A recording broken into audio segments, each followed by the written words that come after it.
اعوذ باللہ من الشیطان الرجیم، بسم اللہ الرحمن الرحیم۔ السلام علیکم دوستو، وسیم راجپوت لال آنر میں حاضر خدمت ہے۔ دوستو آج کا جو ٹاپک ہے کہ اگر کوئی شادی شدہ بیٹی، اس کا والد جو کہ سرکاری ملازم تھا، اگر اس کا انتقال ہو جاتا ہے تو اس کے انتقال کے بعد اس کی شادی شدہ بیٹی اپنے باپ کی جو جگہ پر سرکاری ملازمت حاصل کر سکتی ہے۔ سپریم کورٹ نے شادی شدہ بیٹی کو اس کے والد کے انتقال کے بعد سرکاری ملازمت حاصل کرنے کا اہل قرار دے دیا، جس میں جسٹس منصور علی شاہ صاحب نے یہ فیصلہ دیا ہے کہ شادی کسی عورت کے معاشی خود مختاری کے حق کو متاثر نہیں کرتی، اور بیٹیوں کو بھی بیٹوں کے برابر حقوق حاصل ہونے چاہیے۔ اب مزید دوستو یہ فیصلہ کیس تھا زیدہ پروین کیس کی سماعت کے دوران آیا کہ جہاں عدالت نے سوال اٹھایا کہ اگر شادی شدہ بیٹا جو ہے وہ ملازمت حاصل کر سکتا ہے تو شادی شدہ بیٹی کیوں نہیں؟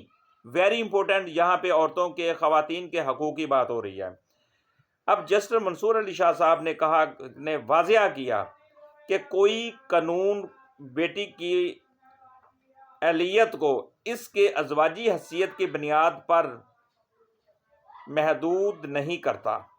اب مزید جناب سپریم کورٹ پاکستان نے کہا کہ یہ فیصلہ ایک اہم نظیر قائم کرتا ہے جو کہ خواتین کے مساوی روزگار کے حقوق کو یقینی بناتا ہے۔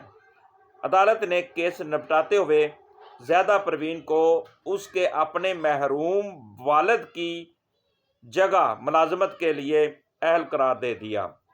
دوستو یہ بہت خوبصورت ججمنٹ ہے جس میں بہت کلیئر بتا دیا۔ پہلے کیا ہوتا تھا کہ جب اگر کوئی سرکاری ملازم فوت ہو جاتا تھا، اس کی ڈیتھ ہو جاتی تھی، تو اس کے بعد اس کی جگہ اس کا بیٹا اس کو ملازمت ملتی تھی، اس کے بیٹے کو ملازم بھرتی کیا جاتا تھا، سرکاری نوکری دے دی جاتی تھی۔ لیکن بیٹی اگر شادی شدہ ہوتی تھی اس میں وہ محکمہ اس کو نوکری نہیں دیتا تھا، وہ کہتا تھا کہ بیٹی جو ہے وہ اب شادی شدہ ہو چکی ہے، اب وہ اپنے باپ کی جگہ نوکری نہیں لے سکتی۔ موسٹلی یہ ہوتا ہے کہ سرکاری ملازمین جو ہیں، اب لازمی نہیں ہے کہ سبھی کے ہاں بیٹے ہوں یا بیٹیاں ہوں۔ اب اگر کوئی سرکاری ملازم ہے، اس کی بیٹی ہی ہے، بیٹا نہیں ہے، تو اس کی بیٹی اگر اس کی شادی ہو جاتی ہے تو اگر اس کے باپ کی ڈیتھ ہو جاتی ہے تو اس کے بعد اس کی بیٹی اپلائی کر سکتی ہے، اپنے باپ کی جگہ سرکاری نوکری حاصل کر سکتی ہے۔ اب سپریم کورٹ پاکستان نے بھی یہ فیصلہ دے دیا ہے اور عورت کو اہل قرار دے دیا ہے، والد کی جگہ بیٹی کو نوکری کے لیے قرار دے دیا گیا ہے۔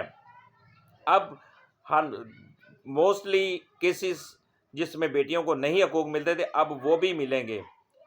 اب سپریم کورٹ آف پاکستان نے بھی یہ بہت خوبصورت فیصلہ دیا ہے جو کہ اب جو محروم ملازم ہیں ان کی بیٹیاں جو شادی شدہ ہیں، اگر وہ ان کو نوکری ملے گی، اور اس میں ایک تو ویری امپورٹنٹ میں دوستوں بات بتانا چاہتا ہوں کہ خواتین کے جو مساوی روزگار کے حقوق ہیں ان کو ایسا فیصلہ یقینی بناتا ہے۔ تو لہٰذا سپریم کورٹ کو پاکستان نے یہ فیصلہ کرتے ہوئے درخواست زیدہ بی بی کی جو درخواست تھی اس کو نپٹاتے ہوئے اس کے محروم والد کی جو نوکری تھی اس کی جگہ نوکری دینے کا حکم صادر کر دیا ہے، اہل قرار دے دیا ہے۔ مجھے اپنی دعاؤں میں یاد رکھیے گا، جہاں رہیں سلامت رہیں، اللہ حافظ۔